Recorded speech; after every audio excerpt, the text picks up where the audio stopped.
Hello అండి, అందరూ ఎలా ఉన్నారు? బాగున్నారా? So welcome to my kitchen. ఈరోజు మనం ఇక్కడ తందూరి చికెన్ చేయడం ఎలా అని నేర్పిస్తున్నాను. ఐ హోప్ మీ అందరికీ వచ్చే ఉంటుంది. బట్ స్వరాజ్కి అయితే తందూరి చికెన్ తినాలనిపించింది. బయట ఎక్కడో రోడ్డు మీద తినడం కంటే మనం ఇంట్లో చేసుకునేది చాలా ఫ్రెష్గా ఉంటుంది. మన ఆయిల్స్ మన కిచెన్లో వాడేవన్నీ మనకు తెలుస్తుంది కాబట్టి ఈజీగా చేసుకోవచ్చు.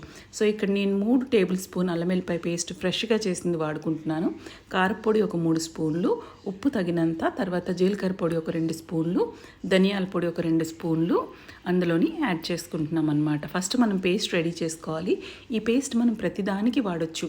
అంటే తందూరి చికెను, తందూరి ఫిష్, లేకపోతే ఎగ్, లేకపోతే మనం ప్రాన్స్కైనా, తందూరి ప్రాన్స్కైనా, లేదంటే పన్నీర్కైనా మనం వాడుకోవచ్చు. ఇందులో నిమ్మకాయ రసం వేసుకుంటాము. ఒక నిమ్మకాయని వాడుతున్నాను. తర్వాత కర్డ్ యాడ్ చేయాలన్నమాట. కర్డ్ యాడ్ చేసిన తర్వాత ఇందులో నేను గరం మసాలా కూడా వేసాను. ఒక స్పూను గరం మసాలా, ఇంట్లో చేసి పెట్టుకున్న గరం మసాలాను వాడాను. మీరు మార్కెట్లో తీసుకున్న గరం మసాలా అయినా పర్వాలేదు. దీంట్లోని కాశ్మీరీ రెడ్ చిల్లీ పౌడర్ వాడుకుంటే మంచి కలర్ వస్తుంది. ఫుడ్ కలర్ని అయితే యాడ్ చేయకండి, అవాయిడ్ చేయండి, పిల్లలకి మంచిది కాదు. ఆ తర్వాత కొద్దిగా ఆయిల్ యాడ్ చేసి బాగా మిక్స్ చేసి మనం ఇక్కడ బాగా కడిగి పెట్టుకున్న చికెన్ని, ఉప్పు పసుపులో కడిగి పెట్టుకున్న చికెన్ని డీప్గా ఘాట్లు పెట్టుకుని ఆ చికెన్ మట్టుకు వాడుతున్నాం అనమాట. ఇక్కడ థై పీసెస్ నేను తీసుకున్నాను.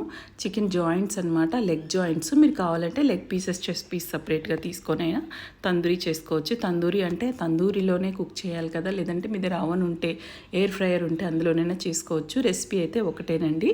సో నా దగ్గర అయితే ఇక్కడ ఎయిర్ ఫ్రైయర్ లేదు కాబట్టి, తందూరి కూడా లేదు కాబట్టి నేను ప్యాన్లో ఆయిల్ వేసి ఫ్రై చేసి, సో ఇలా మ్యారినేట్ చేసి మనము చక్కగా చికెన్ ముక్కలకి మంచి స్లిట్స్ చేసుకోవాలండి. అంటే మంచి ఘాట్లు పెట్టుకోవాలి, అప్పుడు ఆ మసాలా లోపల వరకు వెళ్తుంది.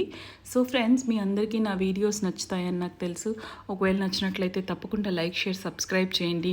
మీ ఫ్యామిలీ ఫ్రెండ్స్తో షేర్ చేసుకోండి. అందరూ వచ్చినప్పుడు తప్పకుండా ఈ రెసిపీస్ చేసి వాళ్ళకి పెట్టండి.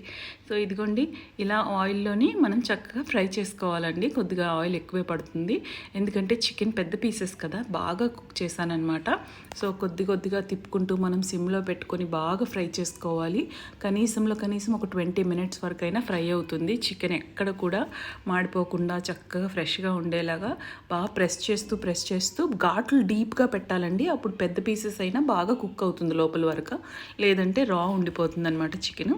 సో మసాలా అనేది మనం తర్వాత పైనుంచి యాడ్ చేసుకుంటూ, కావాలంటే మసాలా ముందే వేసేయకండి, మాడిపోతుంది. కాబట్టి మనం మసాలా లాస్ట్లో కూడా యాడ్ చేసి దించే ముందు మళ్ళీ ఒకసారి కొంచెం ఫ్రై చేసుకుంటే చక్కగా అయిపోతుందండి. సో మన తందూరి చికెన్ అనేది ఎంతో ఈజీగా, చూసారా మంచి కలర్ వచ్చేసింది, చక్కగా రోస్ట్ అయిపోయింది. అలాగే మలబార్ పరాఠా కూడా పక్కన నేను ఫ్రై చేసుకుంటున్నాను. సో మంచి కాంబినేషన్ అండి, పరాఠా అండ్ తందూరి చికెన్.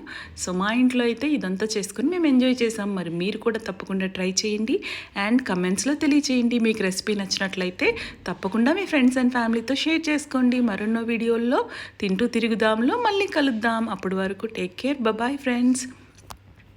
తప్పకుండా సబ్స్క్రైబ్ చేసుకోండి. మరి మర్చిపోకుండా సబ్స్క్రైబ్ చేస్తారు కదా. మరో వీడియోలో మళ్ళీ కలుద్దాం.